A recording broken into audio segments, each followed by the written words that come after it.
Hey, guess what?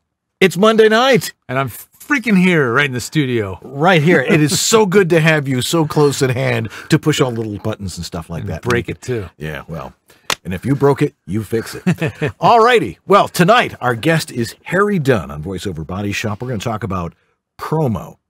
And he's a producer, and he produces demos too. So we're going to have all sorts of cool stuff to talk about with that. That's awesome. A producer's perspective. That's something we don't get that often. From the other side of the glass. Yeah. What's up? And we've got a tech update. Well, this one might be a little bit scary, a little foreboding, maybe just a little bit interesting, but a little bit of news from Google, which could be interesting to voice actors. Absolutely. And we're going to talk about noise floor, since people keep asking about that.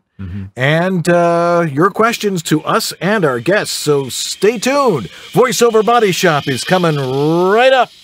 Two men, twin sons from different mothers, with a passion for voiceover recording technology and the desire to make recording easy for voice actors everywhere. Together in one place.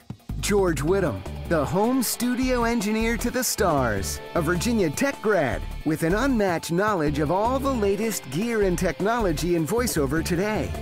Dan Leonard, the home studio master, a voice actor with over 30 years experience in broadcasting and recording, and a no-holds-barred, myth-busting attitude for teaching you how easy it is. Together, to bring you all the latest technology, today's voiceover superstars, and leading the discussion on how to make the most of your voiceover business.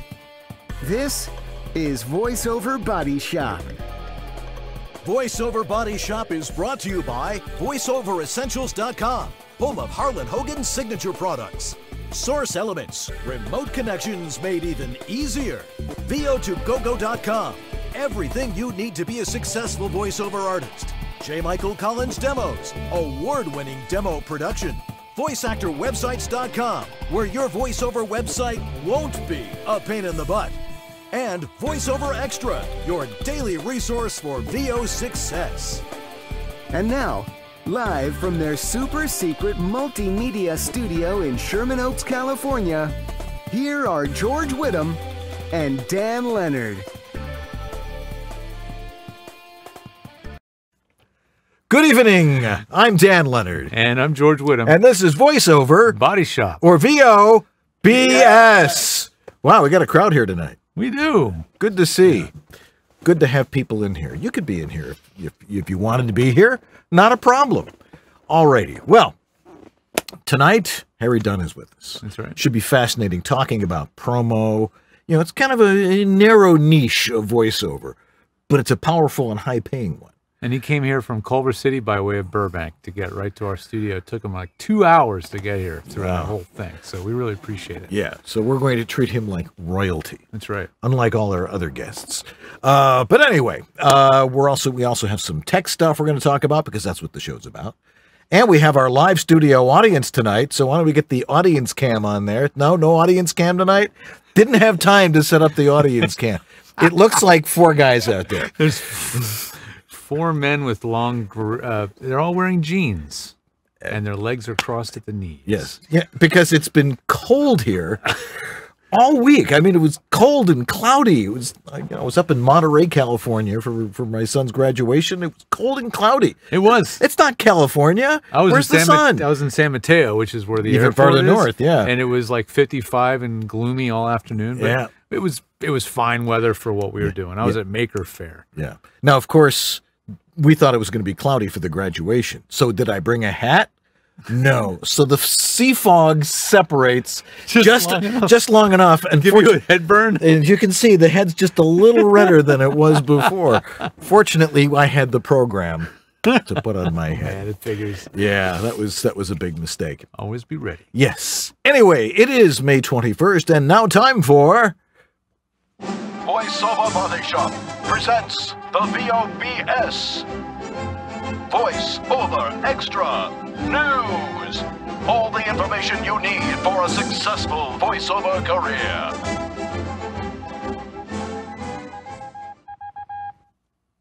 All righty.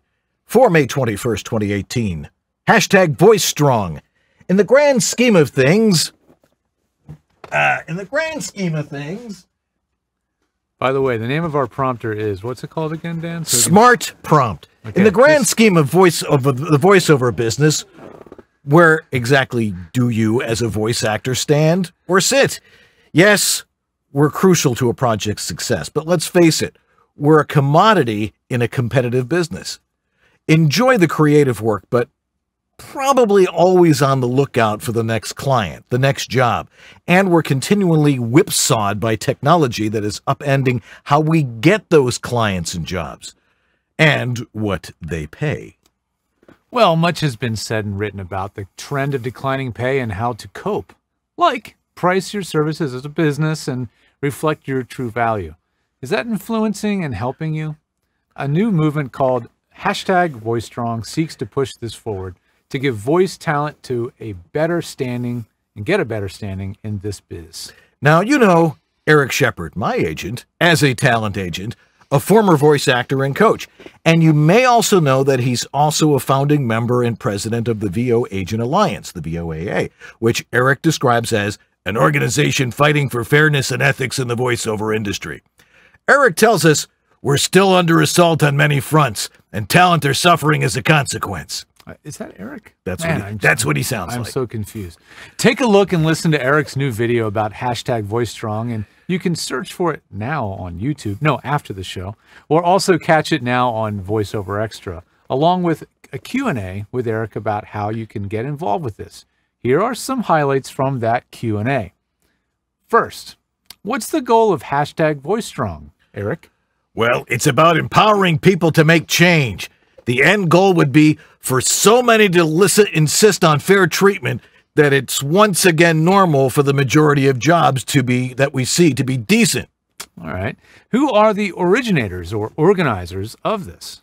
Well, I started using it a while ago, and the VOAA uses it constantly, but it belongs to everyone who gives a damn. The movement and logo is for the entire industry. We want and need more agents and producers and casting directors and managers and everyone on that side of the glass on board. But voice talent are the key. Okay, well, what can we do? Well, here's the thing. Voice actors are the service providers and hold a lot of power because of that. But many people are easily manipulated and taken advantage of. The mindset is to serve, to take direction, to be easy to work with. But those traits don't help in negotiations. So it's my hope that the #VoiceStrong message empowers voice actors to really make a change. People have to stand strong. Start using the #VoiceStrong logo and hashtag in social media, on your emails, everywhere to get the message out. Thanks, Eric. You're welcome. The link to download the logo is at voagentalliance.com/voicestrong. And you can also see that link plus Eric's video on the full Q&A now at voiceoverextra.com, your daily resource for voiceover success. And I am probably going to be shred off of his roster after that. So it's always a good test of your connection to your agent if you pull that kind of stuff off. Yeah, if he would only answer his phone, that would really be something. But anyway, so what's up in tech? Something scary from Google, I hear. Oh, man. It's getting scarier all the time, folks. Well, the latest thing from Google is something they call Duplex. It's new technology. It seems to be, and it's like, let's wow them with an impressive demo, but it's not actually going to work in the real world stage for probably a couple of years. Right. So, but before I go too much further into explaining what the heck it is, let me play this quick little sample of a demo here from Google's what they call their developers conference or something like that. So okay. Here it goes. Here's the CEO. I think this is Sundar Pichai or something like that. The progress with the assistant. As I said earlier, our vision for our assistant is to help you get things done. It turns out a big part of getting things done is making a phone call. You may want to get an oil change schedule, maybe call a plumber in the middle of the week, or even schedule a haircut appointment. You know, we are working hard to help users through those moments. We want to connect users to businesses in a good way. Businesses actually rely a lot on this, but even in the US, 60% of small businesses don't have an online booking system set up. We think AI can help with this problem.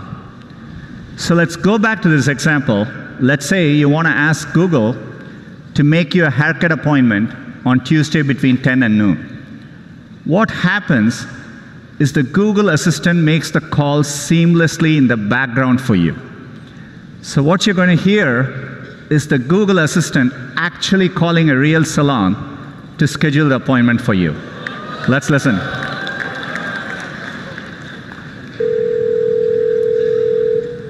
How can I help you? Hi, I'm calling to book a woman's haircut for a client. I'm looking for something on May 3rd. Sure, give me 1 second. Sure, what time are you looking for around? At 12 p.m. We do not have a 12 p.m. available. The closest we have to that is a 1:15. Do you have anything between 10 a.m. and 12 p.m.? Depending on what service she would like. What service is she looking for? Just a woman's haircut for now. Okay, we have a 10 o'clock. 10 a.m. is fine. Okay, what's her first name? The first name is Lisa. Okay, perfect. So I will see Lisa at 10 o'clock on May 3rd. Okay, great. Thanks. Great. Have a great day. Bye. Everybody is very, very impressed with the computer and its ability to respond in real time to a human. We're screwed. And have the human be fooled into thinking the human is talking to a computer. So this is kind of a scary new world, right? Because not only does it mean we can be talking to computers at any time and not know it, but by extension, does that mean that this technology of being able to synthesize and respond in conversation mean that it's so good that it's going to take over for voice acting? How much subtlety can those things have? I mean, it can copy intonation and stuff like that, but it doesn't have that human connection. What do they call that? Where it's like not quite human. Uncanny Valley. Uncanny Valley. It's the I Uncanny knew you'd Valley. remember that. So the Uncanny Valley is like, that point where you get so close, but you never quite get there. Right. I think we're going to get there quicker with voice than with CGI, but that's my guess. Yeah. The thing is, so what they're demonstrating is really it's more about the AI than it is about the voice synthesis. And what they don't really tell you in that demo is that voice is that a synthesized voice? Or is that a whole bunch of samples of a person talking that they have preloaded into a computer so it just cues up the right phrase and plays it back? We don't know that, right? Right. We don't know because we can't. And they don't tell you and they ain't going to tell you. But so those two different things mean very different things. If it's voice synthesis, that's not good. Because if they can synthesize a voice that sounds that real, there's going to be a lot of reasons maybe not to hire voice actors for those kinds of lower level, low budget jobs. Right. However, if that's actually a strung together series of pre-sampled phrases, they're going to want lots of different that's voices. A lot of voice actors going to, have work. Yes, rating. no, maybe. Yes, kind not of. fun work, but still work nonetheless. Work is work. So I'm really curious to see which way this goes. My gut tells me it's really about voice. It's really going to be about voice synthesis taking over a lot of the sort of the lower end of the spectrum of voice work. You know, I mean, the really mundane stuff where it's really kind of mechanical, the reading of a textbook or I don't know, user manuals or something for the blind or something. Those are probably going to be more likely synthesized. I think it's going to be budget driven. Well, everything's always budget driven. Yeah, but, I mean, we still have amazing live scoring stages where when you go to a theater to see a big blockbuster, not only just big blockbusters, but even some lower budget features, you still expect to hear a real orchestra. Right. And I don't know about you, I can still tell when the strings are synthesized or sampled or the horn section is sampled. I can still tell. And people that care know the difference. Right. So just like in the music business, there's still a market for live musicians playing real instruments in a theater or in a hall or in a scoring stage. I think that's just always going to be the same for voiceover. God willing, and the great don't rise. If you're going to have all that inflection and all, someone has to sit there and code all that. Someone has to make the computer sound human. A human has to code the computer to do all that.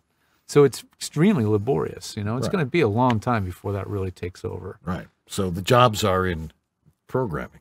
Yeah. And have been for some time. If you're a voice actor, maybe just take up a side gig of coding. Maybe is what maybe the takeaway. And I know a lot of people that do that. But that's Google Duplex. I don't think we're seeing it anytime really soon. But the fact that they're showing it and giving it a name already, a product name, means they're pretty serious about it. So I don't know. Just keep an eye about it. It's good to know what's available and what tools are coming along. Cool. You know. All right. Well, I'm not scared yet. I don't think it's shouldn't be. You shouldn't be. Not if you're great at your craft, you're gonna keep getting hired by those that care about quality. And that's what matters.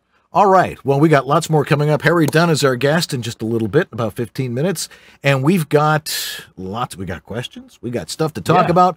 So stay right here at VoiceOver Body Shop. We'll be right back. Yep, this is VOBS, proving anybody can have a show these days. Yeah, hi, this is Carlos Alazraqui, the voice of Rocco, and you're watching VoiceOver Body Shop. All right. What question do we get most often? Well, far and away, it's how do I even get started in voiceover? And we have a great answer to that question. Take VO2GoGo's free Getting Started in VO class. You heard right. It's free. It's available online 24/7 at gettingstartedinvo.com. That's gettingstartedinvo.com. Now, if you've been watching VOBS and thinking that you need to get in gear and start your own voiceover career, this is the class to take. So, tell you what.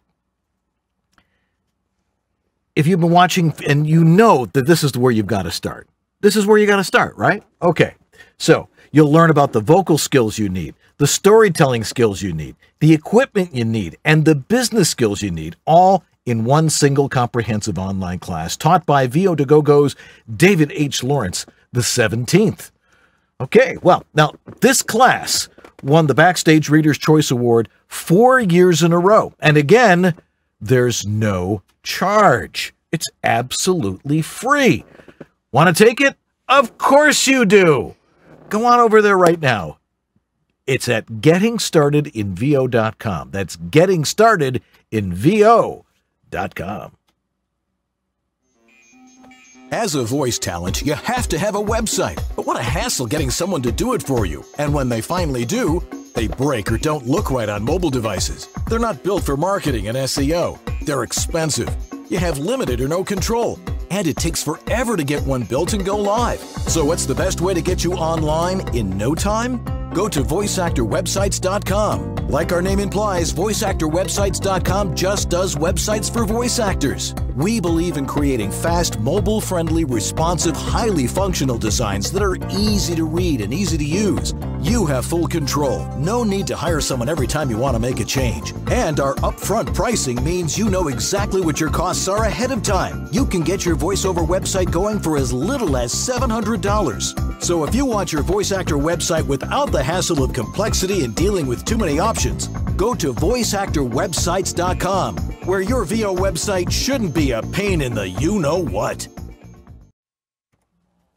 All right, and we're back here on VoiceOver Body Shop with Dan Leonard and George Whittam. That's right. And one of the things that we do that fills our day is helping people with their home voiceover studios. Some days more than others. And some hours more than Today others. was one of those full days. Oh, okay. So, but it's an exciting business because it's fun to teach and it's fun to get people up and running and making sure that their audio sounds the way it's supposed to sound. Yes. As opposed to broadcast quality or some of these other terms. People love to throw terms around. Mm-hmm.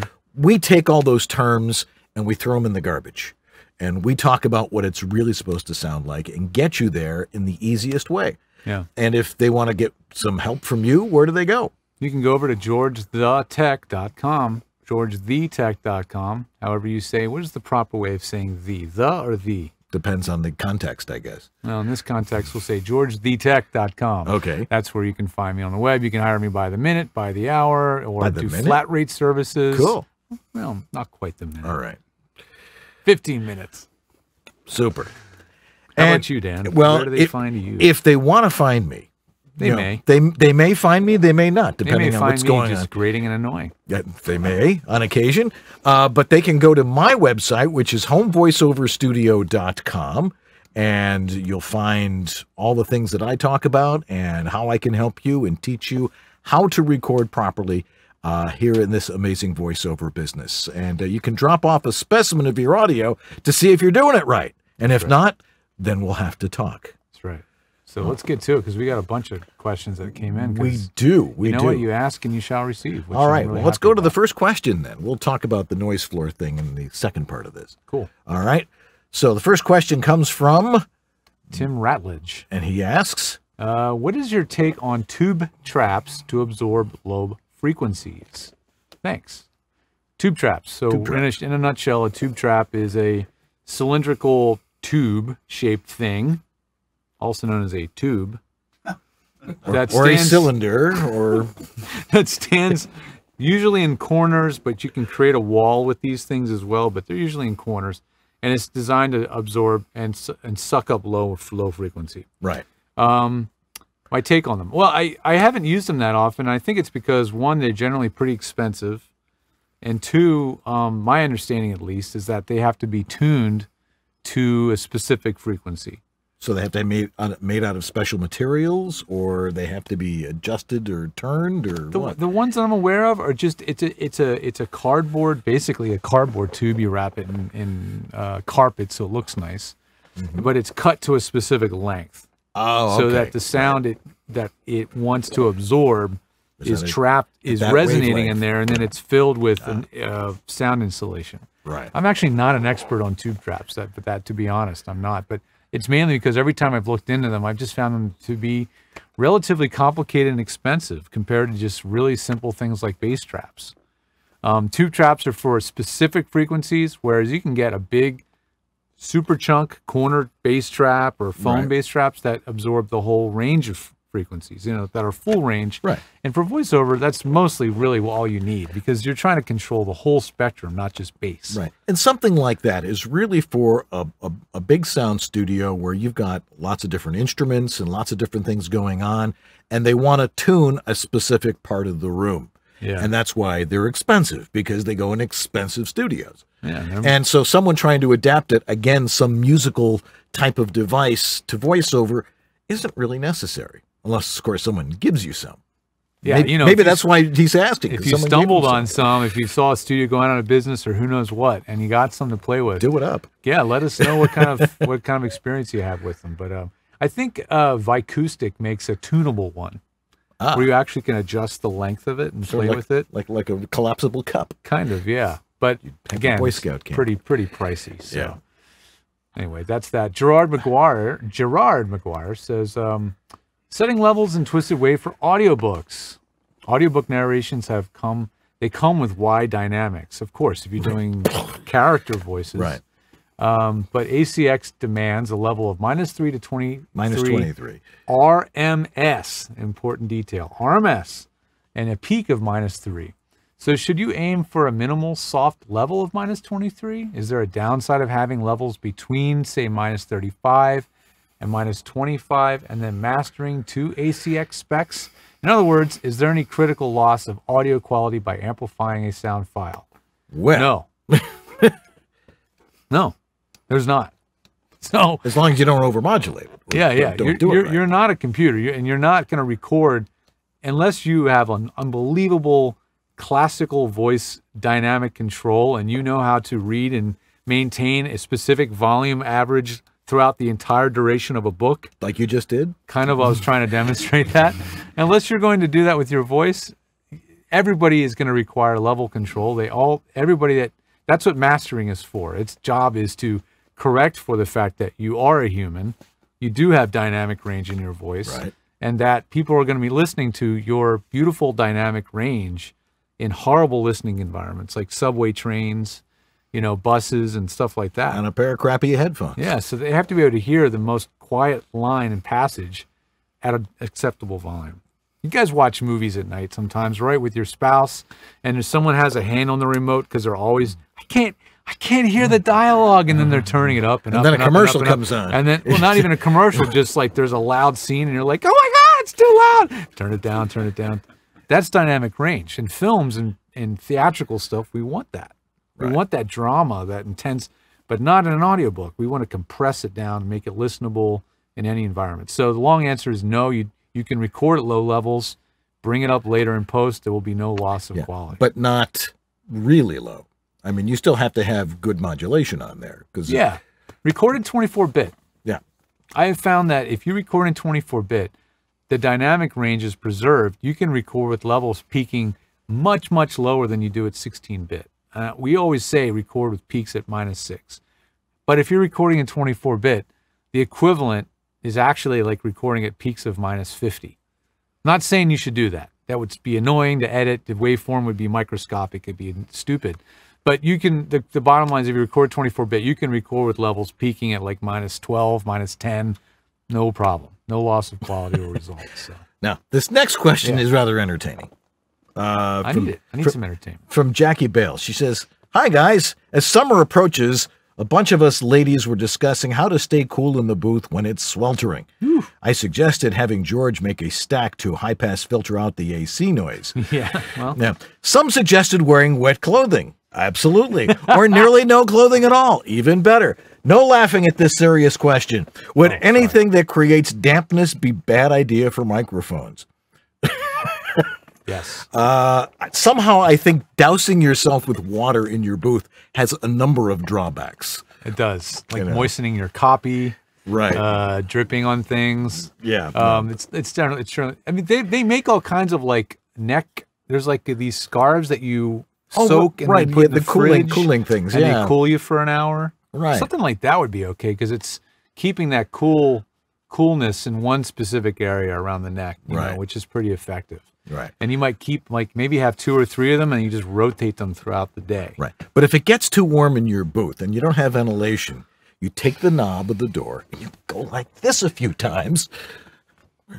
You're good for another 10, 15 minutes. It's a ginormous circulating fan, just opening and closing the doors. Sucking air in, pulling it out. Fresh air in, It's the cheapest way to fix that problem. Okay. I mean, yes, if you do have air conditioning, sometimes we can tune out the hum. And we'll talk, actually, we have a sample of that. Yes. We'll show you some hum that you can tune out using software. But it's not good to have any moisture near a microphone. Do some people bring ice packs into the booth or even a little cooling machines? Cooling machines, nothing I know of are quiet enough. Yeah. They're too quiet, too noisy. Again, the ice pack thing I was talking about, look for those cool neck scarf thingies. Right. Look for cooling scarves or cooling towels, whatever. Try something like that. Maybe. Yeah. Usually you find them at like auto parts stores for mechanics because that's what they wear. Interesting place to find them. True, actually, yeah. Okay. Fred North, who happens to be with us tonight, joining us drove all the way from Redondo Beach. I mean, the microphone is right over. Is it there? Well, that one's actually, it's right there. It is. No, the handheld is right behind Mr. Hankler there. Right, Denny's. Okay. Okay. We can answer it in the flesh. Yes. Why not? Because we actually have the presentation to show here. Fred, what's that question? It was a noise floor question. My noise floor, when everything's off, is about -69. When the AC or the heat kicks on, it's about -59. Is that a frequency thing that I can cancel out like you were talking about? Or do I need not to even worry about it at -59? Well, you know, that's a great question. It leads in perfectly to what we were talking about. Yeah. So now here in DawView 2018, we're going to show you exactly what Fred was asking about. So fire that up. Okay, here is Adobe Audition. And here is a typical audio track from a friend of mine. Audio track from a... Gotta stop the video playing so we can play your video back. Okay. All right. Let's just kill the audio from that guy. Go away. Okay, there we go. Well, that makes it easy. Now. Life gives you a whole lot to live for. And with Quantum Healthcare, the area's largest health partner, it's never been easier to live for it all. Okay, and loving but at the end, for a lifetime. Okay. Now you can see in the meter here that there's not a whole lot going on there. There's a noise floor of about -55, -54 tops. Right, and I'll make it clear that you're not going to, this isn't a good demo for audio because our show is processed a lot. Right. So you're not going to hear the little subtleties of the noise floor. This is more about what you can see in the spectral view, which we're about to take a look at. And there it is. Yeah. And as you can see, now, with this person's voice, all this noise that's there is down below underneath 100 hertz. Around 100 is where it kicks in. Right. And if you play this, you're not going to hear anything. It's going to be boom, boom, boom, boom. All there is like the occasional little thumpy sound or something. Right, which actually were some plosives that she was throwing in there. But anyway, so it's not really a problem because it's real easy to throw a high-pass filter in here. Now, in Adobe Audition, all you do is you highlight that stuff, and it's gone. Boom. It's a pretty hardcore high-pass filter. Right, and then, you know, what kind of a noise floor do you have when you do that? Nothing. Practically nothing. Practically nothing. So the point of that experiment is to show you that, yes, you can probably use a high-pass filter to filter out some of that low-end rumble. But if in that case, a lot of that low-end rumble was higher than 60. In fact, you can actually see a horizontal line at 60 hertz, and then you can see a little bit of a fainter one at 120. That's usually caused by a fan or a motor or an air conditioner or something running in the building, creating that 60 hertz hum, which you can't hear very well, but the fun, what do they call it? The harmonic at 120 is quite audible. So I find that a little notch of an EQ at 120 often takes care of it really well. But sometimes for men's voices, if you have a deep voice, if you try to high pass filter it out, it thins out the low end of the voice a lot. Right. So you may have to use a combination of a notch filter, a high pass filter maybe, downward expander, which you can set for a range of 10 dB. So if the input is minus 59, you can have it come out at minus 69. And if you set these things correctly, they're pretty darn seamless. Like people wouldn't know you were processing anything. But I find it's never just one tool. To me, it seems to be a combination of tools to make it work. And it depends on the voice. Absolutely. Everybody's voice is different, and some people have... Everybody's vocal cords are different, like fingerprints. And sometimes I'll set up a processing for somebody, and I have a pretty aggressive high pass, and it takes out that fundamental, very bottom octave. Right. Usually men. The women don't complain about this. Take it down just a little and then bit. I tweak it, you know, and they're like, I'm missing that low end of my voice. And I'm like, it's not something that's necessarily important to the product, but to the voice actor when you lose it, you're like, I want the bottom end of my voice again, you know, so. And there you go. I have to be sensitive to that. All right. Well, Harry Dunn is sitting patiently by with a bottle of beer in his hand, and we'll talk about promo and how his demos and talking about what it takes to really be great at promo voices. So stay tuned. We'll be right back here on Voice Over Body Shop. Beer me. Are you confused about how to set up and maintain a professional quality voiceover studio? No wonder. The information out there is mostly mythology. This is the best microphone to use. You have to have a preamp. You need a soundproof booth. This software is the best. Your audio must be broadcast quality. Consult with someone who knows the truth. Someone who's been there, in the trenches, doing voiceover for over 30 years. Someone with unparalleled experience with voiceover studios, who's worked with hundreds of voice actors and designed hundreds of personal studios. He knows how to teach and cares about your success. In one of the harshest environments known to voiceover, your home. Dan Leonard, the Home Studio Master. Separate myth from fact and get a handle on your personal voiceover studio. Contact the Home Studio Master at homevoiceoverstudio.com. Drop off a specimen of your dry audio for a free analysis. Hey everybody, well I'd like to tell you about one of our wonderful sponsors, that is Source Elements. They are those great creators of Source Connect, which is a fantastic tool for bringing your studio's audio into that commercial studio, that network, whatever it is that's recording you.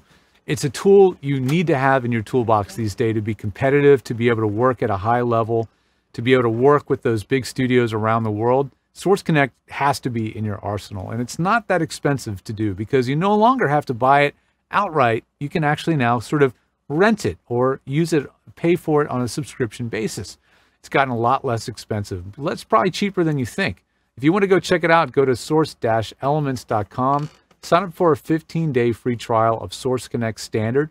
You don't have to have one of those little pesky iLock things anymore to use Source Connect. Don't worry about that. You just have to have an iLock account, which is free, and you can start trying it out right away. I set it up today for Tara Strong. So it's something that everybody, from someone doing small local commercials to the Tara Strongs of the world, are using, and it's a fantastic tool. Give it a try, and we'll be right back here with Dan and Harry.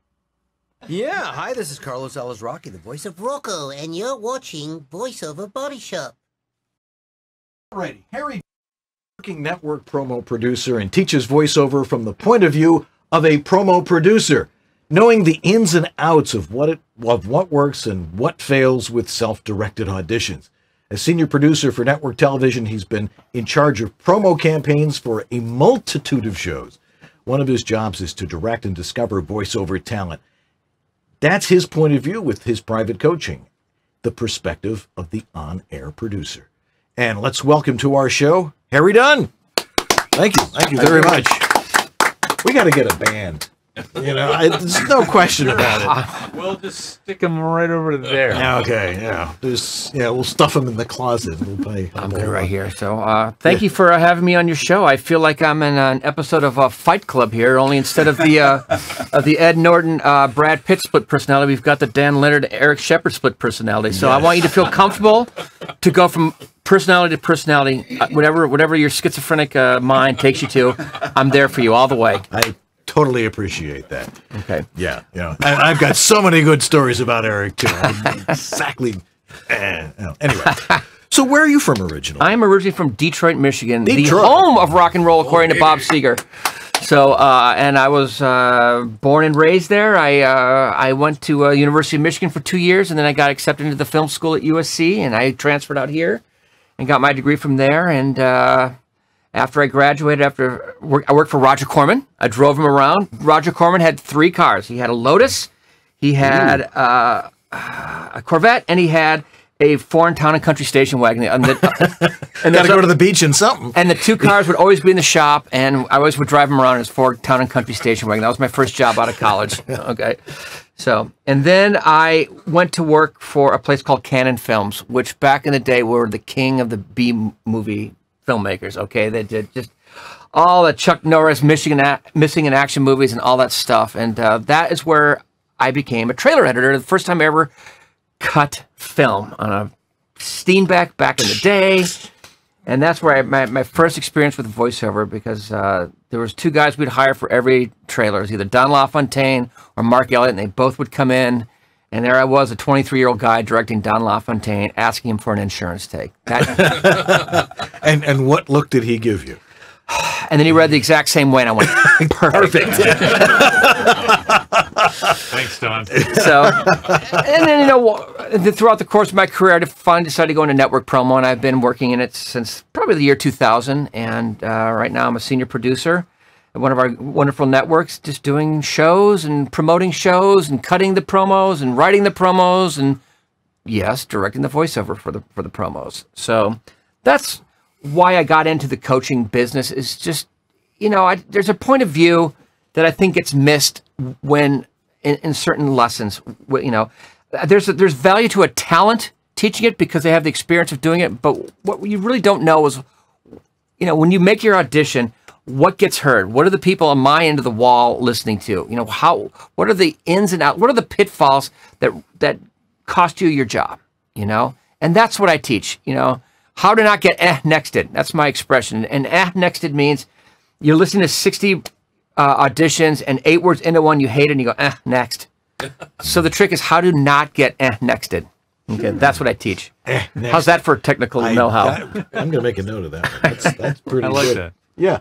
Now, I think a lot of people get confused when they hear the word producer, because I think it probably means different things, especially to different producers and stuff. But tell us what all that's entailed in the promo business. I mean, you were telling us that you do this, that, and the other thing. But well, a producer, in the olden days when there was more money to be had, they would have an editor and a writer, and that'd be 2 salaries. But it became cost prohibitive for the network, so they combined them into one, a writer-producer, meaning you write the scripts, you edit the scripts, and you do the producing of it, meaning you follow through on the graphics, you follow through on the voiceover, you follow through on all the elements before it goes to air.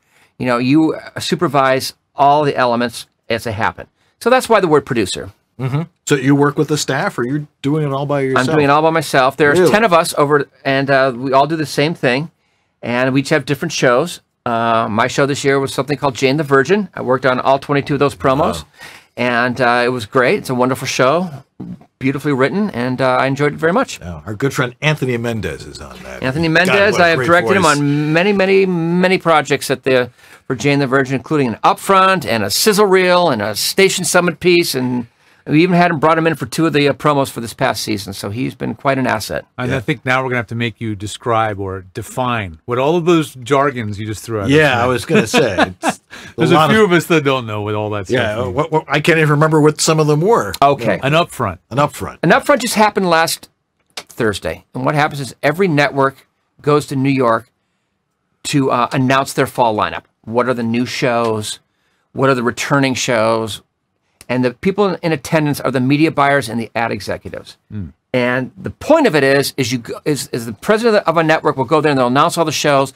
For the new shows, they'll show presentation pieces, like 4-minute presentation pieces, because you want to get the media buyers and the ad executives to buy advertising up front to help finance the production of the show. The production of the show. So it's just a great way to get upfront money for advertising to help offset the budgets. And so then it's called upfronts. A sizzle reel. What's A that? sizzle reel, I'm sure a lot of people audition for over the day. It's a sizzle reel in promo it's not for a show really, it's for a network. You might put together a 2-minute sizzle reel, which an upfront will start with a sizzle reel showing all the great stuff that's happened over the course of the past season. You do it to a slamming piece of music with some cool graphics, and it's a great way to start the day. Okay.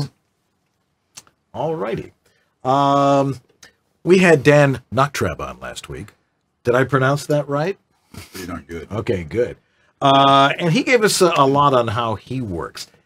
Tell us the essence of what promo really is, because it might be different things to different people, but we see it every day when we're watching network TV and it comes up to the break. Okay, when I'm trying to fast forward, okay, there's the promo. All right, promo's over, boom, and back into the show. But Thanks, DVR. Yes. It really is about, you know what, sometimes you can't sit for an hour to watch a show if you don't know what the show's about, if you're not committed to it. But if you watch the promo and it looks really good, then you'll DVR it or you'll watch it live. Think about all the eyeballs at HBO and Showtime, and now Netflix is getting with their promos. Our network, that's a big part of what we do is our promos. And when we sell a show to Hulu, sell a show to Netflix, the promos are part of the package, so they can be repurposed. So what is it that goes into making, so you're working with on Jane the Virgin. How many will you do in a day? Or just one a week. One a week. Okay. Well, the shows actually have to be made before I can promote them. So okay. They come in about once a week. So you have the time to do all of those different tasks that come in. And of course, writing. Yes. What goes into writing it? How is it that you present that show so that people will go, I want to watch that? Well, you got to watch the episode or read the script and just figure out what is the promotable piece in the show. You do 3 spots. You do a 30-second, a 20-second, and a 10-second spot. You start with your 30. What is the promotable piece in the show? It just comes from experience, and I run it by my senior vice president, and she'll say yay or nay, and then we go from there. Okay, so you got to hire talent. You got to hire talent. And is there usually somebody who is specifically working on that one show? Right? There is. Every show has their specific guy. It's the $1 million voice guys in promo. It's Mike McCall. It's Aaron May. It's of course I'm drawing a blank when the camera's rolling. Okay, and there's like 3 or 4 other ones. Reno Romano, of course, Reno.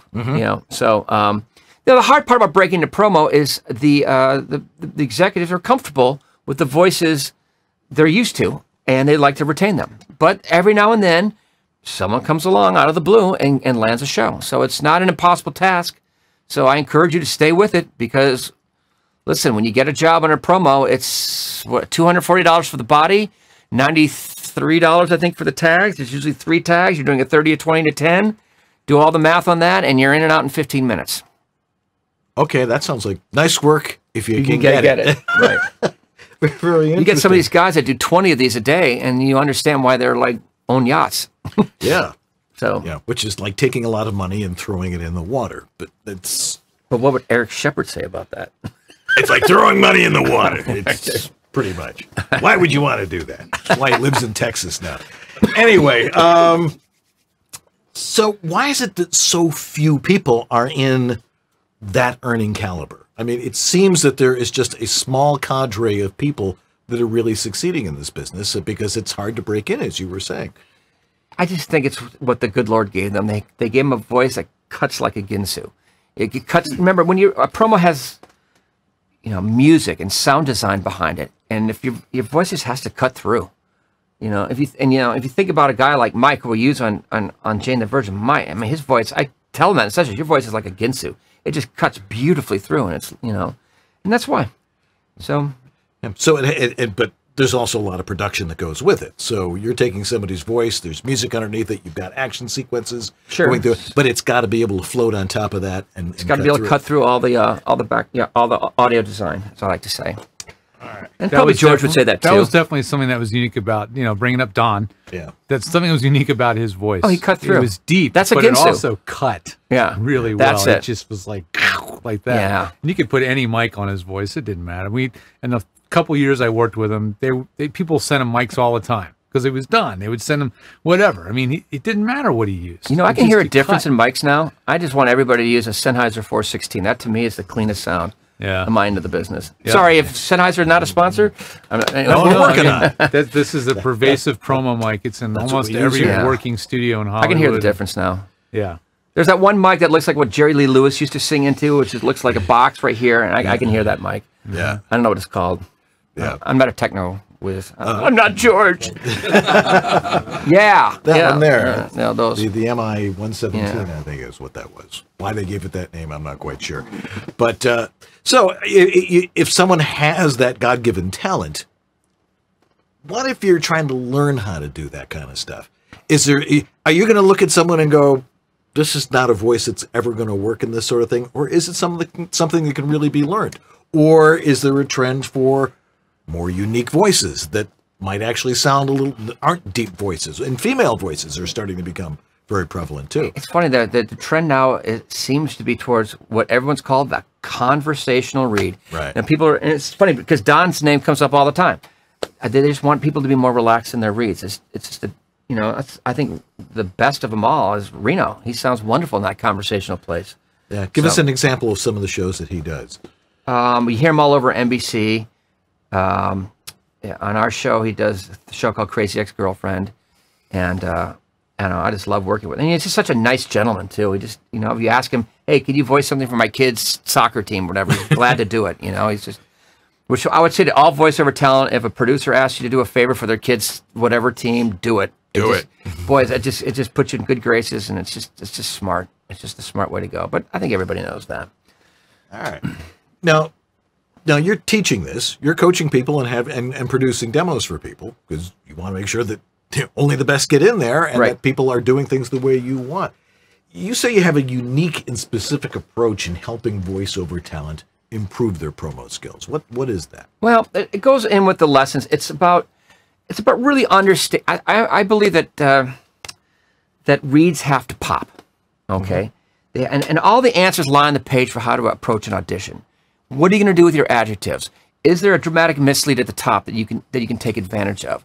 If you find yourself glossing over words, you are not in control of your read. Okay, so listen to that first take you do, and you hear like 4 words glossed over. Well, that's a failed read. Start again. Okay, understand what you're doing with every word, every sentence of your read. Then you are in control of your read. That's what you send to that's the MP3 you send to your agents.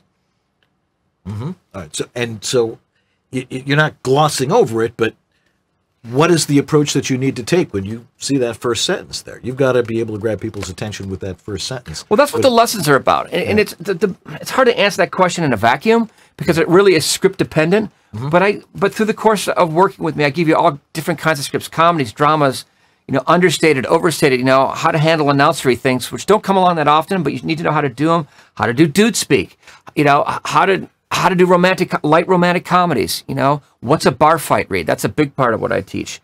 All that, it just comes into play as these auditions come up. The hardest thing in the world, in your industry, is how to manage a self-directed audition. Yes. There is nobody in your booth. You have no help. It feels like you're flying by the seat of your pants. And I'm just here to tell you there is a solution to the self-directed audition crisis, and that is understanding the script, and that's what I teach. Right. So it's learning to break it down, understanding top to bottom, making sure that you understand the story that's trying to be told. And just remember, all the answers lie on the page. That's the most important thing. If you get nothing out of this interview today, just remember those words. All the answers lie on the page. Right there. Yeah. If you're just joining us, you've already missed a tremendous amount, so you have to go back and rewind and find what you missed. We're talking with Harry Dunn, who is a promo producer for a major network, or several major networks. Just one. Just one? Just one. Okay. And, but he's been doing this a while. He knows what he's doing. And if you have a question for him, throw it in the chat room. And Jack Daniel, our czar of social media, will be over there directing your questions to him in our next segment. So get those questions in there now. I'm sure you have a lot of them, if I haven't asked them already. So let me ask this one. This is one that everybody always asks. Do you have to be here in LA to really succeed at this? I think in a given month, maybe one person comes in to the office to read. And that's just, sometimes Reno does it because he wants to say hi to people. That's it. Yeah. It gets lonely. Let's see now. Zach Fine lives in Long Island. I'm just trying to think. Mike's around in Sherman Oaks, I think, but he doesn't ever come in. He's got too much going on. I'm just trying to think of all the guys we have. Aaron May, I think, is in New York. Mendez, we were just talking about. He just moved out. He's out here, but he's out in like Westlake, no, Thousand Oaks. Yeah. So he's out there. No, it's just too hard to come in. It's just easier. It's just easier in ISDN. That's that's a technical question that George you can address. Why ISDN, the dinosaur, still lives over Source Connect, but there's a lot of problems, man. That IP DTL crossover sometimes gets hiccups. I did a session one time with a crossover, and all the low end was just disappeared. So I asked the guy just to send me WAV files of the read, and suddenly the low end was back. No kidding. I have no idea why that was, but yeah. Well, that's the great part about having a system like that is that you can record it from both ends. Right. And if you're not getting it on one end, you're going to get it on the other end. Right. So yeah, I think it's always good to double end everything. I mean, unless it's just plain old ISDN and it's going to air in 15 because it's churn and burn. Maybe not then, but for everything else, recording double ender so you have a backup is obviously a really good idea because ISDN is becoming less reliable than it used to be. Source Connect, it's kind of getting the other direction, it's becoming more reliable. Right. It's just a matter of time before there's like a total seed change, But that IPDTL, the IPDTL bridge is super slick. I mean, that's what's so cool. That's why actors love it. It's just an interface on a web page, and you're on ISDN. But the back end of it is so complicated. Right. There's so much going on under the hood. And it's very difficult to keep that reliability up of having, a physical ISDN box, And that I think there's so many studios that have invested in it. It's part of their workflow. It's just they don't want to put down the coffee. This is the way we do things. Right. It's momentum, So it's going to be around for I don't know, a little while longer, I guess. Don't know till when, but well, it works. I mean, I can't complain. It works. Everything sounds great on it. So right, exactly. Now, one of the things that you do in teaching people this is you also produce demos, and demos are. God, I think that everybody's like, I got to have the perfect demo. It's got to do this. It's got to do that. What's a promo demo supposed to have? Well, first of all, demo is the most important thing you can have because if you don't have an agent, a demo will get you an agent, and an agent will get you a job. But you're not going to get the agent without the demo. I mean, I've gotten people representation at William Morris, at Atlas, at Paradigm through my demos. It's just critical. It just the one place you do not want to skimp on financially is a demo. Okay, whether it's me or Eric or Chuck or Mary Lynn or Jay Howell, any of those people, you just want to make sure it's done the right way. Otherwise, you just wasted your money. Okay. What goes into making one? Well, I haven't always done it just with students, but I normally just do just with students because I know who they are and I know how to market them and I know what kind of shows, would work best with their voice, okay? Mm-hmm. Like you've got a deep voice, but you've got a silly voice, so I would probably put something like a BoJack Horseman on your demo, or at the same time, I might do an NCIS. Mm-hmm. I mean, I might just bounce you around that way. You have a deep enough voice, you could do something horror, like a Penny Dreadful. There's just things we can do. You just got to understand the voice. And if it just can't be like you don't want to ever have a cookie-cuttered demo. You want to make sure the person doing your demo understands your voice and how to market it. I just did a demo for a woman last year who just sounds so much like Aubrey Plaza. And Aubrey Plaza was the woman who played April Ludgate on Parks and Recreation, if you ever watched that show. I wrote a demo as if it was for Aubrey Plaza. And it's done great for her. She's gotten a lot of success out of it. So it's just understanding. That's the most important part. Whether it's me or somebody else, just don't chintz on your demo. It's too important. Yeah. And by the way, if you're represented somewhere and you've been at a big agency for a while and you haven't heard from them in a while, what a new demo will do will just remind them who you are and what your voice is. And if it's a new interpretation on your voice, that'll generate some interest in an existing agent. You know, if you're getting 2 auditions a week and you're wondering why, and you give them a new demo and you give them a new outlook on how you do your craft, and then things will improve from there. You know, it may help you get a manager. You know, I don't just do network promos. I do sports promo demos, affiliate promo demos, and trailer demos. Just tapping into my old Don LaFontaine days. I remember them well. Yeah. And what went into those. And trailer demos are a completely different read. Everything's here, and you can't get much above here. It's got to be right here the whole way through. It's really gotten into that whispery thing. Yeah. But you got to be able to, how do you do whispery in comedy? How do you do whispery in horror? How do you do whispery in heavy drama? I mean, trailer demos are very tricky, and I don't do them very often, but you have to be very advanced before you ask for one of those. Yeah. Now, explain what affiliate work is. Affiliate work is, like you turn on KTLA or news sweeps, where it's like, the water you're drinking, is it filled with lead? Find out tonight on KTIV, Channel 5 News. That's an affiliate promo. And then it's like, you know, Steve Harvey is coming to WDIV at 3 o'clock. You know, it's that kind of stuff. It's all the stuff you see. You're always hearing call letters in a specific channel because it's for a local channel. Right. Like NBC is from like 8 to 11 at night, right? But what runs from 11 p.m. till 8 o'clock at night the next day, those 21 hours is affiliate work. You know, the reruns of Seinfeld, the reruns of How I Met Your Mother, Ellen, Steve Harvey, the news. All that's all affiliate work. Mm-hmm. It's really 21 hours of the 24 hours of broadcast. Yeah. Really? I mean, it's kind of an important demo to have. Yeah, totally. If you don't have cable and you're watching off an antenna, you're going to catch a lot of programs that are doing that. So there's a lot more opportunity out there now absolutely. For doing this type of work, which means they can't have all the same people doing it. No, there's a lot. They spread it out because you're talking about probably 200 to 300 markets out there, you know. Terre Haute, Indiana has a guy, as does Boston, Massachusetts, as does Little Rock, Arkansas, as does Los Angeles, California for KTLA 5. So there's a lot of work to be had. It's a great place to go. Yeah, well, and it's certainly something, you know, to aspire to, but much harder to get into than, say, just being able to do commercial work and all the industrial work that most people are doing. It's a very, very thin genre. Right. All right. Our guest is Harry Dunn, and if you've got a question for him on VoiceOver Body Shop, once again, throw it in the chat room, and we will ask him that question right after we take this little break. So don't go away. Style. Power. You're watching the home of the NFL. The all-new iPhone. Reserve your Disney World season pass now. Through all the runny noses, 3 in the morning coughs. An all-new American Crime Story, tonight on FX. This week only, it's Pasta Fest at Olive Garden. Heart rate, prime. Blood pressure, perfect. I grew up with the classics, and now with StubHub, I can get authentic tickets to the best shows. The all-new Chevy Cruze from $16,995. Be inspired, then get the beauty that's uniquely yours at Sephora. This week at Home Depot, it's our Garden Fest sale with up to 30% off all garden tools, sod, and seeds. Hi, it's J. Michael Collins, and these are just a few examples of the first-class demos my team and I are producing. If you'd like to have something similar, visit jmcvoiceover.com and click on the Demo Production tab to find out more. You know, one of the interesting things about if you're doing promo is that, you know, sometimes you got to pick up yourself and go somewhere and not be in your main studio.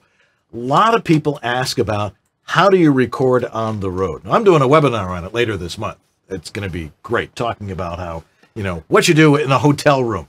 But one of the ways you can really be great on the road is to have the right equipment that makes it easy for you to just unpack your stuff, set up your gear, and go. Because Harry will tell you, these guys have to be able to do it. You know, we need to redo this one really fast, right? That happens. So what you want to do is you want to go over to voiceoveressentials.com, where Harlan Hogan has his great stuff there. The things that he has invented to make your job on the road a little bit easier. And those are the Portabooth Pro and the Portabooth Plus. Those are great little units because they were really designed with a Sennheiser 416 in mind, because that's what Harlan would use. And of course, he has all sorts of stories about, you know, what's the best way to record on the road, especially if they put you in a hotel room next to the Coke machine, sneak out in the hallway and unplug it. Yeah, that's what the man says. But after you do that, use your Portabooth Pro or Portabooth Plus, because they're easy to travel with. They fit in the luggage rack in a plane. The TSA is like, oh, that fits, no problem. You carry it on there, but you can carry all your stuff in there. Your mic, your computer, all those things fit into that one thing, and you can carry it around, and that's the way you record on the road. You got to learn how to use it. It's not like set it up, oh, I'm not working. There's a technique to it, but we'll show you how to do that.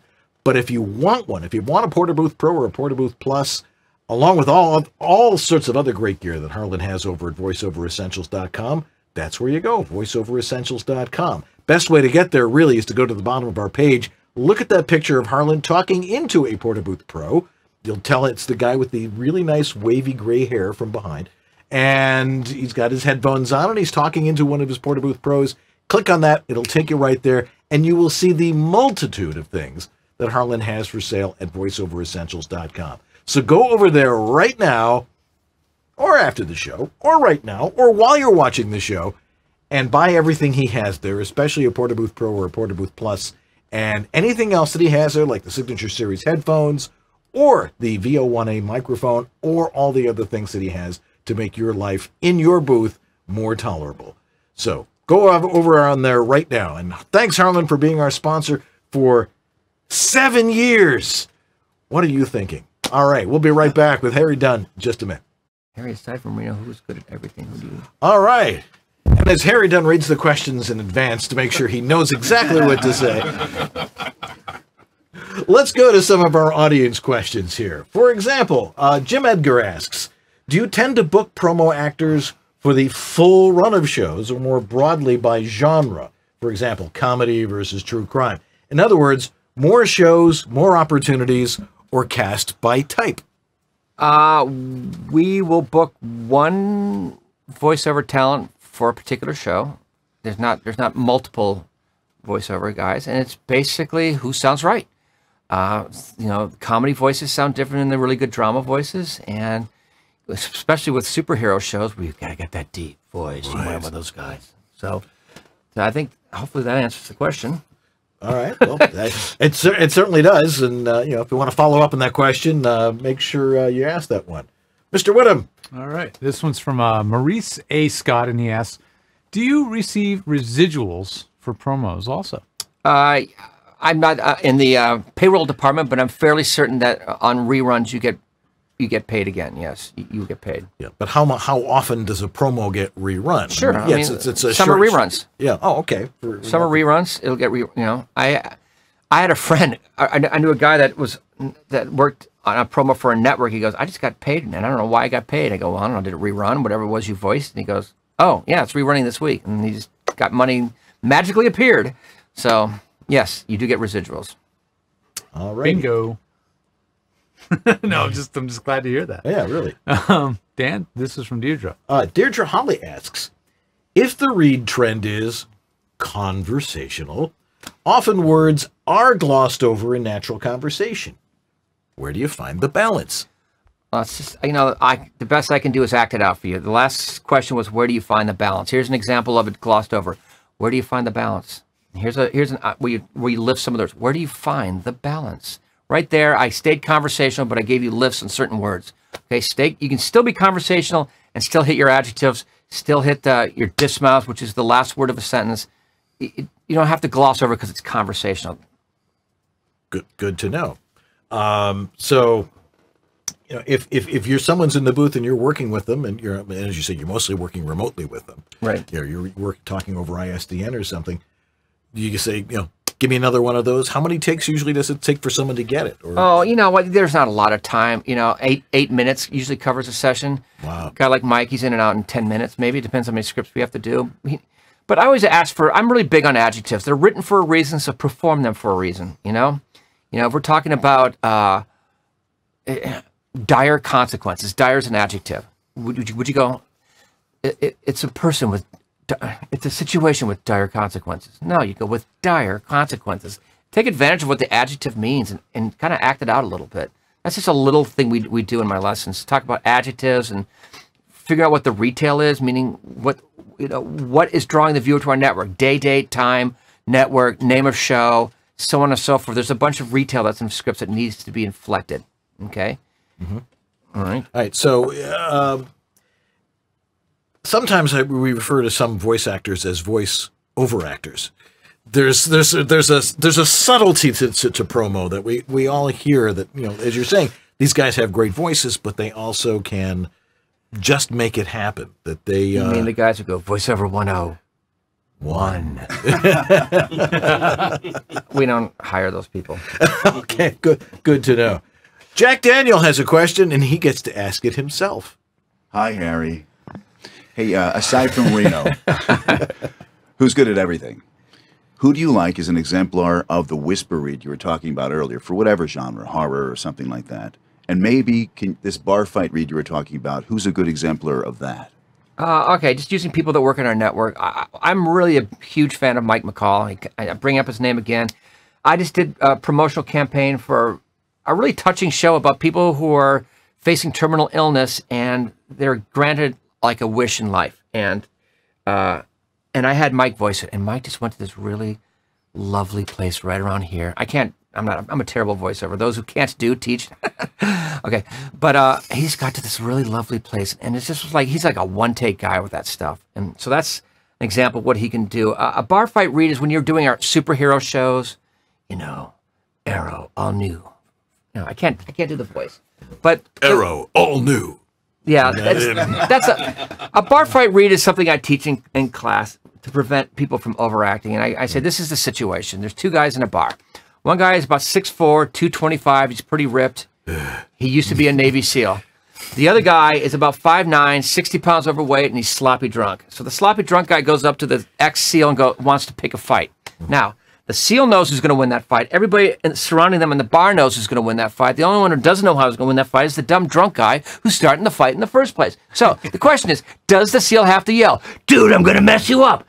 Absolutely not. Because when you know you're going to win the fight, you don't ever have to raise your voice. Okay? People who raise their voices are people trying to gain a psychological edge because they're not sure if they win the fight or not. So what is the guy going to say? He's going to go, "Dude, I'm going to tell you this once. Back off or you're going to get hurt." And like everyone in the bar is like going, "God, back off, you're going to get killed," because that voice is more intimidating than a guy who yells. Yeah. That's called a bar fight voice, and that's another thing I teach, is how to do that voice. That's the way you handle heavy, like DC Comics kind of drama, okay? Interesting. Very cool. All right. I've never heard that described before. That's really interesting. That's proprietary. You can't have it. And Make a that point is of that. trademarked, folks. Trademarked. Yeah. You know, again, our guest yeah. is Harry Dunn. If you got a question for him, throw it in the chat room. This is fascinating stuff and stuff that we need to learn. Throw it in the chat room right now, and we'll get it to him before the end of the show. Mm-hmm. George? We got one from our very own in the audience tonight, Fred North. Uh-oh. Fred, would you fire away? This is a two-parter. First of all, can I market directly to stations for the affiliate work, or is that through an agent? And is it all union? I think I know people who have gotten affiliate work on their own, but there are agencies that specialize in it. I know Atlas is really, really strong in affiliates. That's a great agency to be at if you want to do affiliates. As for union, I just don't know the answer to that. I think I would say in the smaller markets, it's not, but certainly in LA it would be union. It's always good to be in SAG. SAG is your friend. It costs $3,000 to join. It's the best $3,000 you'll ever spend. Just do it. You get insurance. You get jobs. You don't have to deal with voices.com. It's just everything about it is spot on. SAG is where you want to be. Well, and something to aspire to, for sure. Yeah, you got to get there. Yeah, yeah. Question from Kim Fuller. Kim Fuller. What is the ratio of work, men to women, for promo? In network, it's about 99 to 1, but in cable, it's more balanced. Yeah. I think it's a great place for women to start is cable. And I'm not talking about Army Wives or anything. There's just a lot of shows out there that have women voices, and I think on cable also like FXX. Like I love the woman who does Archer, the English woman who does Archer. I think that's a funny voice. Certainly, sometimes on Bravo you hear a woman as opposed to a man. So listen, here's how I look at female voiceover. And if you go back 20 years ago to ESPN, okay, ESPN had 20, 25 years ago they had 3 anchors. They had Robin Roberts, they had Linda Cohn, and they had somebody who I'm forgetting, and I don't know why that is. Maybe because there's a camera on me. And no sideline reporters, okay? Cut to 2018, I would say 50% of the ESPN anchors are women, and probably 90% of the sideline reporters are women. So life is cyclical, you know? You just don't know where it's going to go. Just because there's not a lot of women in promo today doesn't mean it's going to be that way 20 years from now. So just keep working your craft, you know? Yeah. Be there when the time is right. Correct. The luck favors the It worked out prepared. at ESPN, it'll work out, you know. All right. Here's a name we have not heard in a long time. Diane Costello-Merritt. Good friend of ours who used to hang around our show all the time, but I guess she got busy on Monday nights. But it's great to see her. Life happens. It does. And but it's great to see her here. And she asks, I've noticed some trailers lately without trailer voices. Is that a new trend? It's not some trailers. It's pretty much all trailers now. It's just, you know, so when we talk about booking trailers, what you're really booking also are the TV spots that come with the trailers, where you say, you know, rated R, it starts Friday at a theater near you. That's some of the voice you do in trailers. But yeah, because dialogue has gotten so much better in movies that you can just sell it with dialogue. You don't need the voiceover. So that's why it's going on. The movies are different. The trends are different. It's just a great way to sell a movie. It's just with the dialogue. Is it also because the trailer editors, the trailer houses are getting better at the trailer cut? So they're just getting better at bringing the story to the trailer? Watch any Lord of the Rings trailer, okay? You're not going to hear a spot of VO because that dialogue is so specific to how to market that thing. You know, it really is the way to go. Now, sometimes in comedies, you'll have a nice light read, okay? A nice conversational light read. You know, The Wild Wedding, a movie like that, you know, and then they have voiceover. But normally, I would say probably 80% of the movies now don't have VO. Yeah. Do you think that's a trend and that's going to cycle around? I mean, how the Everything heck do you cycles know, right? around. Everything cycles, right? Your boy Don LaFontaine used to voice all the trailers, and now there's like no voice. So, you know, it's just, listen, life is cyclical. Yeah. Come on. And when I worked with him, he was doing comedies. Oh, because yeah, for now, Fox. by that point, he was it was more ironic. You know, it was like Don doing the trailer voice guy on the Simpsons movie. Right. You know, that's what he was doing. Yeah. You know? It's funny. And was doing the trailers for The Simpsons for Fox. Right, So exactly. Pretty interesting stuff. Our producer, Catherine Curran, has a question. Own. Yes. Harry, do you want to mention how you use music in your coaching? Music is your friend. Spotify is your friend. If you're doing a promo and you need to find the right energy, let's say it's a competition promo like The Voice or something, and you want to get the right energy, look at the copy and go, what genre of music would be driving this spot, okay? So I teach a script where it's a competition. It was between the Brits and the Americans, and they were all yelling at each other, and I said, that's stadium rock, okay? Really? You know? So I said, you have your choice of 3 songs. You can go Gary Glitter's Rock and Roll, you can go Machine Head by Bush, or the one I completely said you need to use is Thunderstruck by AC/DC. So what I'll have them do is I'll have them put Thunderstruck in their cans and read the script. And all of a sudden it's like, okay, play back your first read. And I go, all right, now play back the one when you're reading it to Thunderstruck. And they're like, whoa! So music is your friend. Spotify is your friend. Noise-canceling headsets are also your friend. Those 3 together will give you a much superior audition. That's interesting because in radio, back when I would produce commercials, it's like, got to pick the right music. And that's what would drive the read. And because of the pacing and all that stuff is there. But we don't, as voice actors in our own little studios here, we don't generally get the chance to do that. You know, I can hear you right now going, you're listening to Albuquerque's Best Rock, 97.5. I actually once did. In Albuquerque. Albuquerque. Yeah. Kim Fuller asks, what is the preferred age of voices for promo? Is this something that's also a change that changes with trends? We like 9-year-olds. No. No, there's no preferred age. It really is the voice. Sometimes you want to skew younger. Sometimes it doesn't matter. It really is. Cream rises to the top. Age is irrelevant. All right. Devox has his annual question. Oh, we got one squeezed in there from Devox. Yeah. How many reads, minimum or maximum, for a promo demo? How many seconds for each cut in the demo? Okay. So, the minimum and the maximum happen to be the same number, which is 6. I am a big believer that for a promo demo to work, it's got to sound like it aired on the network of which the promo is. Okay. So I don't like them to be short. I like them to run 90 seconds. I think 15 seconds each. It's not going to be literally 15 seconds each, but it's got to sound like it aired on the network. Okay. You know, you're doing a Netflix show, you're doing an ABC show, something on FXX, you're doing something on CBS, maybe on Bravo, and on the Travel Channel, okay? They've got to sound like they aired on those respective networks. If they don't, it's a failed promo demo. All righty. Makes sense. All right. Oh, one last thing. How do we reach you? Yes. How do we find you Do you on the see internet? that?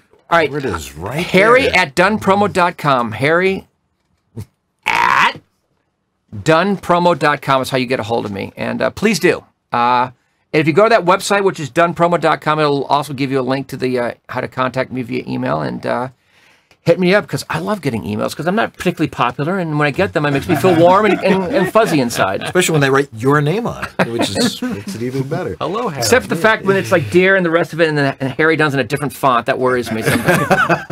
Yeah. Very good. Harry, thank you so much for being here Thank you tonight. for inviting me. This is great. And more important information that you need to know. So check them out.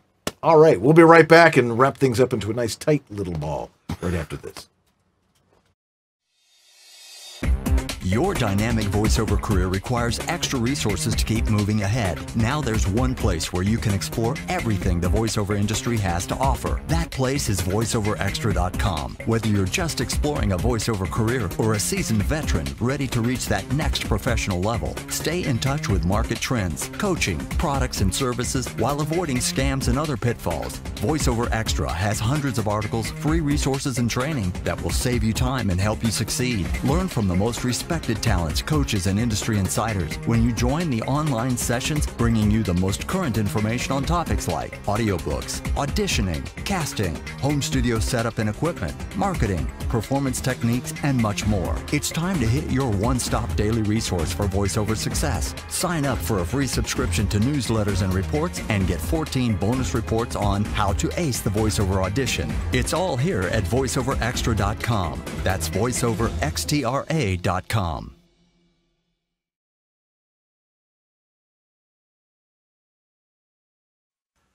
All right, we're back here on VoiceOver Body Shop. So I love having all these guests. I mean, we've been doing this show for 7 years, and it just amazes me the huge breadth of people we've had on this show. And we've had very few repeats in the last 2 years, which we may, we would like to revisit a few of our favorite guests over time. If you guys have a favorite guest of the past, that you've seen on the show, even going back to our EWABS days, you'd like to see them again, let us know. Absolutely. We'd love to bring back some of our, some of your favorites from the past. Absolutely. Well, next week, you're not going to hear anybody. No, because it's Memorial Day, and we want to pay tribute to those that have given their lives in service of our country, and eat hot dogs, or in your case, not dogs. Oh man, I'll tell you, the field roast hot dogs are fantastic. I'll have to try them this year. Yeah. But we'll be off next week.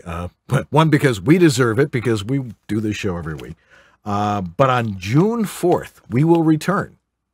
For another week, we will. Because I'll be here. Yes.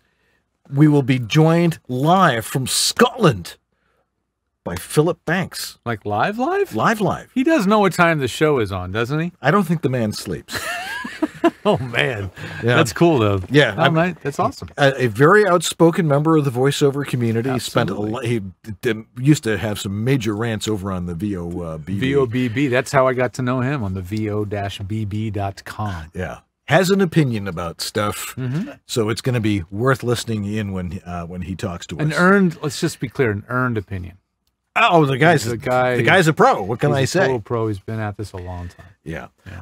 We will be off again on June 11th because my son Jacob is actually graduating. The reason we came to California at Exceptional Minds, he'll be actually graduating and hopefully moving on into the world of animation. So if you need to hire an animator, I have a son who's a very good animator. But we will be back the week after that with a certain guest who has yet to be revealed. We are in the planning stages, folks. Absolutely. Who are our donors of the week? Donors are these familiar names you've heard me say on the show many times, such as Tracy H. Reynolds, Eric Aragoni, Andrew Kaufman. We had one from a good friend of ours that's been in our fan roundtables. Howard Ellison has been here. All the way from England. Yes. And we've never heard him when he's tried to be on the show, but maybe next time. He has the occasional issue getting himself heard on the show. Let's see what else. If I click down into, sometimes it shows you the name, sometimes it doesn't. And you're just like, come on, be nice. Let's see. We got one from, it's so weird how it's being unresponsive right now. You're on Google. How many of you guys use Inbox from Google versus Gmail? Let me know. I'm thinking of leaving Inbox again and going back to Gmail. It's been really funky lately. It's like right now. Okay. But anyway, thank you to everybody that has sponsored the show. We really, really appreciate that little extra boost we get. You can do a one-time one-time sponsor. You can just send us a little donation on the website, or you can subscribe, once a month, $1 if you want, whatever works for you. We really, really appreciate that little extra boost. Yeah, because we can't do this show for nothing. All this equipment costs money, and the time and the people that we hire to come in here. So we appreciate your time and your effort watching the show, but also helping support us, like on public television. But kind of like this is kind of cable. What do you think, Sue? Is this like cable access? Our TD is she had quite some time in cable access. So she does Wayne's World. Okay. Yeah. Once again, and we make no bones about it, this show is about shameless promotion of what it is we do. And if you need help with your home studio,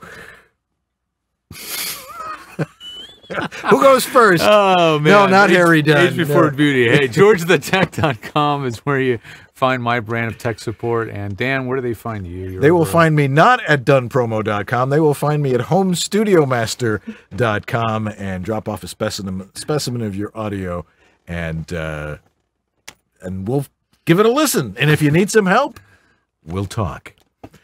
All righty. You have a geeky podcast you're doing. Yeah, that geeky podcast. We get into some interviews with talent as well, but sometimes we geek out a bit. And it's me. It's Robert Marshall from Source Elements, so he geeks out big time. He's a geeker. Darren Robertson, who's a producer in Australia, and then the leader of the band here is Andrew Peters, a voice actor from Australia. Also, we do this. We try to release 2 a month. So if you want to subscribe, it's called the Pro Audio Suite. So give it a look. Give it a listen. Okay. The show logs. Jack DeGolia, I think he's still here with us this week, but we're still looking for someone to help him out to do the show notes while he is away. I'm not sure where he's going, but yeah. Here's what he said. He says for him, doing the show notes is really helpful for him personally, because it makes him watch the show every week, and when he types out those notes, it hardwires it into your brain a lot more.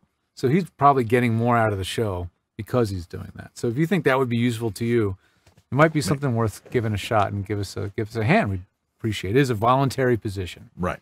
But if you want to watch the show the show notes are there, so you can go to right exactly where it is that you can hear the stuff that you want to hear. Time stamped right there on YouTube. That's amazing that he does that. And you can get there by just going to the upper right-hand corner of our webpage here, which is soon to be revised. Yeah, there's a new one cooking, and you can smell the garlic in it. It's starting more to garlic. Just a little bit of an essence. We'll see it in a couple of weeks here. Let's see here. But there's also a podcast of the show, very popular. If you want to hear the podcast of this show, instead of watching us drone on and on for an hour and a half, you could actually just listen. That's right. The audio version is available on any podcatching app like iTunes and Stitcher or anything like that. We should be available. If you're on a particular podcast platform and you can't get a hold of us, please do let us know. We want to make sure we're on that platform. Right. But then for those of you who are listening, conversely, maybe you want to watch the show live sometime. So we're on Monday nights at 9 p.m. Eastern Time, 6 Pacific. And 9:30 Newfoundland. 9:30 in Newfoundland, eh? See, now only people from the Northeast who used to watch Hockey Night in Canada would know that. But then again, there seems to be a lot of Canadians and people. We have fans everywhere. That's why we know that. That's how we know that. We didn't Google that. Had to used to turn the antenna towards Toronto so we could actually pick up the Canadian bounce it off the CN Tower and it makes a right. Exactly. Yeah. Let's see. Hey, if you want to be in the studio live like we have tonight, it's easy to do. Just write to us at theguys@vobs.tv and say, hey, I'm going to be in town. I'm going to be hanging out in Redondo Beach, and I want to be able to come see the show on Monday night. Can I do that? And I don't mind traffic, so I'm going to come on up. And Fred North did that for the second time, and he's joining us tonight. So write to us at theguys@vobs.tv and say, hey, I'm going to be here. Can I come in? Can I learn the secret handshake? And we'll get you in here. And if you're looking at the lower third, that's the guys @. Right. VOBS.tv. Right. Because if you go to wherever that domain was, you're going to be lost. Sue, I have to go buy another domain. And now I need to go buy the guys at VOBS.tv. Right. And put the subject line audience. Yeah. Also, we need to thank our sponsors. Yep. Like Harlan Hogan's VoiceOver Essentials. VoiceOver Extra. Source Elements. VO2GoGo. VoiceActorWebsites.com. And J. Michael Collins Demos. And we, of course, need to thank Marcy for letting us be out here in the garage. The garage. The garage. Our producer, Catherine Kernan, for getting us great guests like Harry Dunn tonight. Jack Daniel on chat room duty and social media czardom. And YouTube tweaking. Yes, and all that kind of stuff.